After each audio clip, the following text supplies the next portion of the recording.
I'm talking to myself, my tea.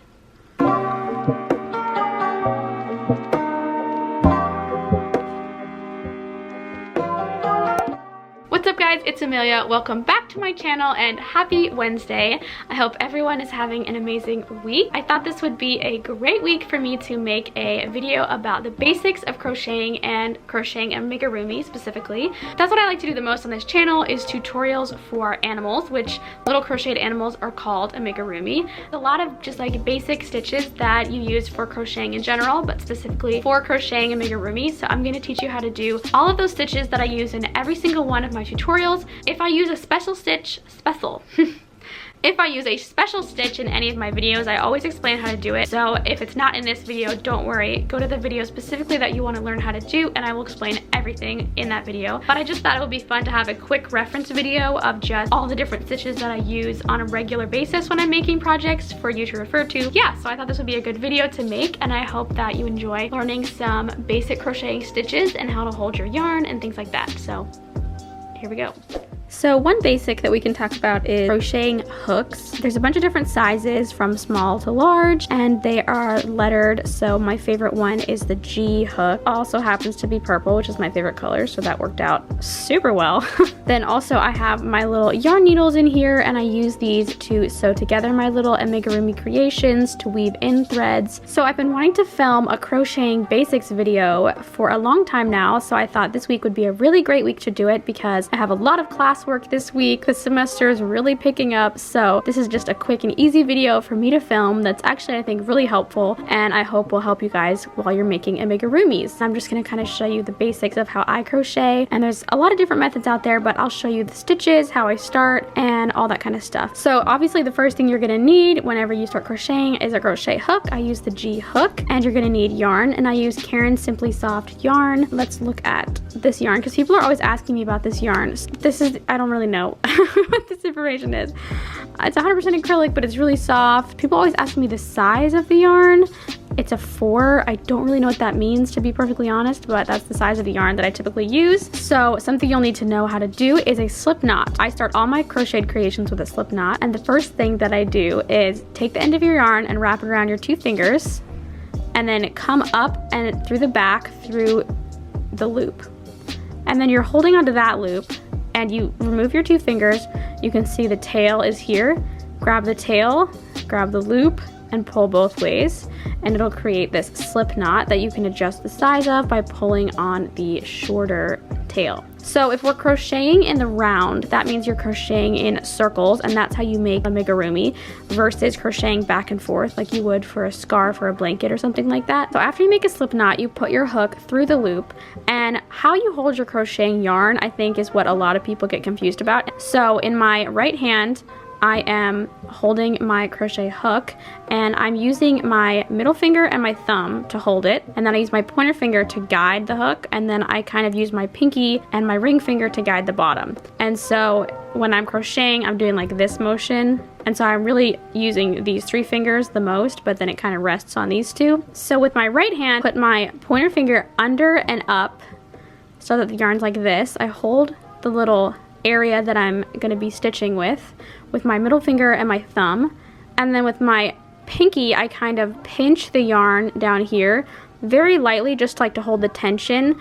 That way, even if I let go of the knot, oh, more crime, there's always crime here. That way, if you're holding even if you let go of the knot and you pull, my pinky is holding the yarn to keep the tension, and if I let go of my pinky, my middle finger and my thumb are holding the knot. So it's very controlled. It's not like you're not like slipping all over the place, and I think that's where a lot of people sometimes get confused when they start out, but if you learn how to hold your yarn and get the tension right, it is super easy. So now that we're holding our yarn, we can chain. So a chain is where you yarn over, and that's where you come under your yarn and grab it on your hook and then pull it through, and that is one chain. And for patterns where you're stitching back and forth, you usually usually do a lot of chains, but we're talking about crocheting amigurumi, which is where you crochet in a circle. So a lot of people do something called a magic circle where you chain 5 and then you slip stitch. And how you do that slip stitch after those 5 chains, or however many chains the pattern calls for, is you just go through the first chain that you did, yarn over, come back through, and then you just pull directly through the other loop, and that's a slip stitch. And now you got the magic circle. You would just stitch in this middle when you're crocheting, but I find that it leaves like a hole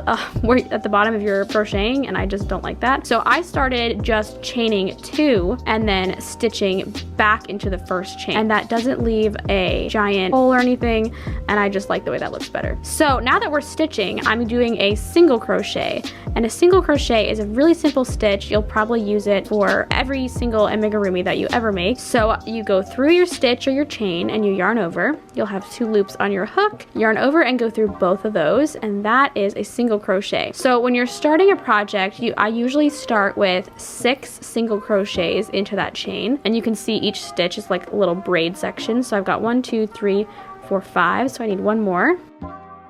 And then for the second row of an amigurumi, you do 2 stitches in each stitch around.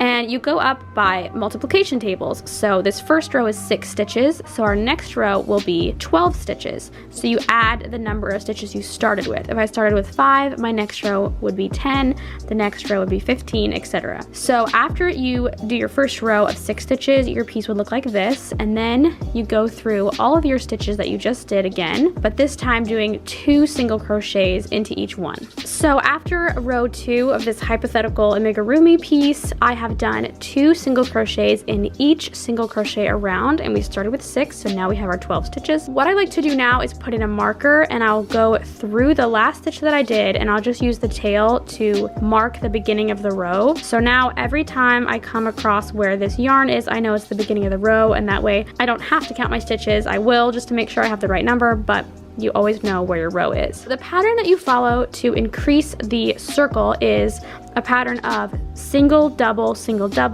and then every time you do it, the next row you add another single. So for example, we have 12 stitches here, so I'll go all the way around doing 1 single crochet into this first stitch, followed by 2 single crochets into this second stitch, all the way around, which will add up to 18 stitches. So it's the third row, and it's like 6 times 3 is 18. If I had started with 5 stitches, this row would turn out to be 15. So that's kind of helpful. It's just a times table, so if you know your times table, you'll know how many stitches you're supposed to have in each row. And then for row 4, if I want to do another increase row, I would do a single crochet, then another single crochet, then do the 2 single crochets.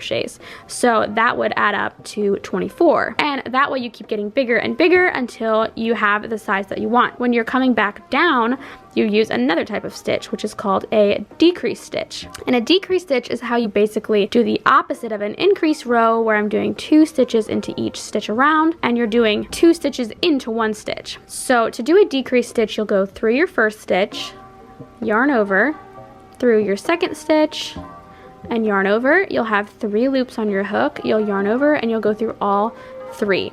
And now you've turned those 2 stitches into 1. So when you're coming back from the size of your amigurumi that you wanted, and you're doing your decrease rows, you just use those the same way that you would use the increase rows to decrease it. There are a couple more stitches that I want to show you. So the first one is a half double crochet, where you yarn over before you go into your stitch, where you yarn over again.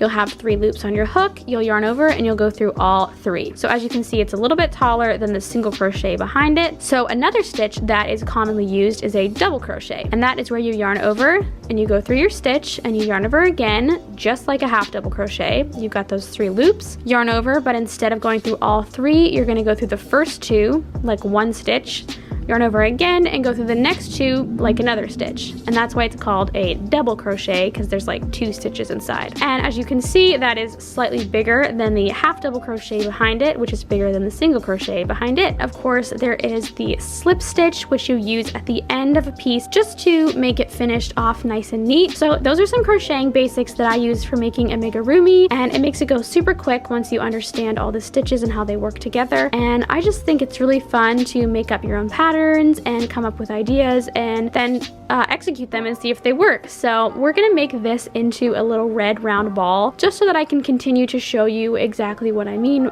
with all the different steps. So we've got row 3, which I said earlier was going to be a single crochet in the first stitch and then 2 single crochets in the second stitch. So now we're going to repeat this pattern that I just did all the way around until we get back to the marker, and we're going to have 18 stitches.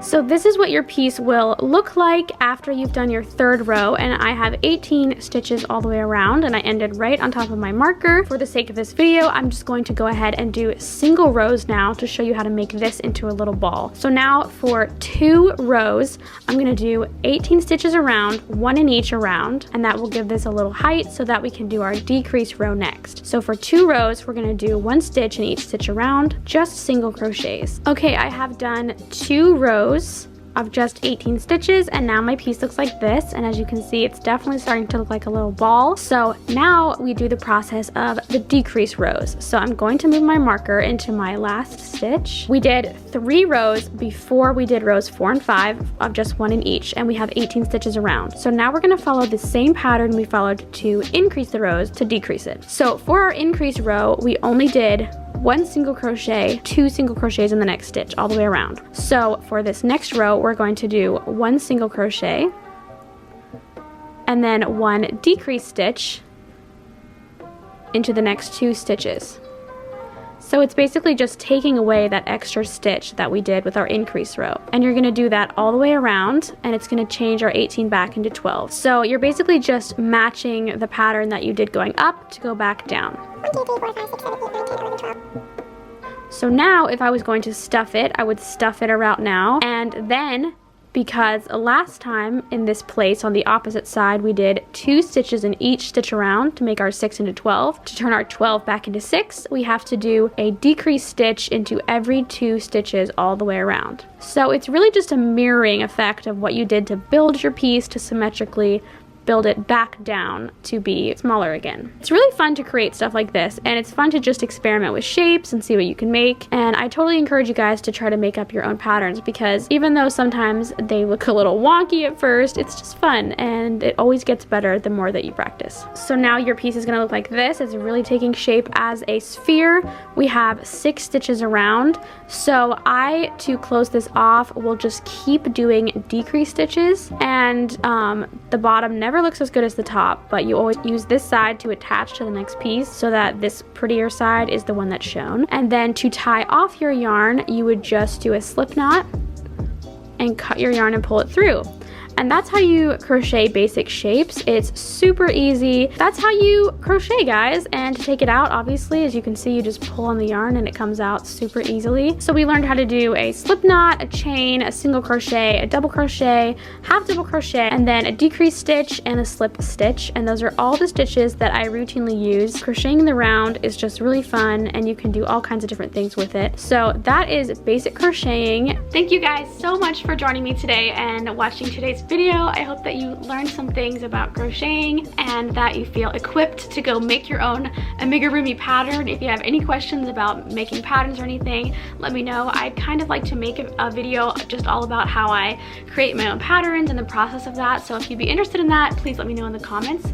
And if you don't, I might do it anyway because I want to make it. But I hope you guys have an amazing rest of your week and that you have time to craft something and be creative. And I will see you guys next Wednesday for another video. Bye, guys. He's judging me. Right there. That cutie. Let's see if he notices. Look at this bad boy. He's so cute. Okay, I got a lot of homework to do, so I'll see you later.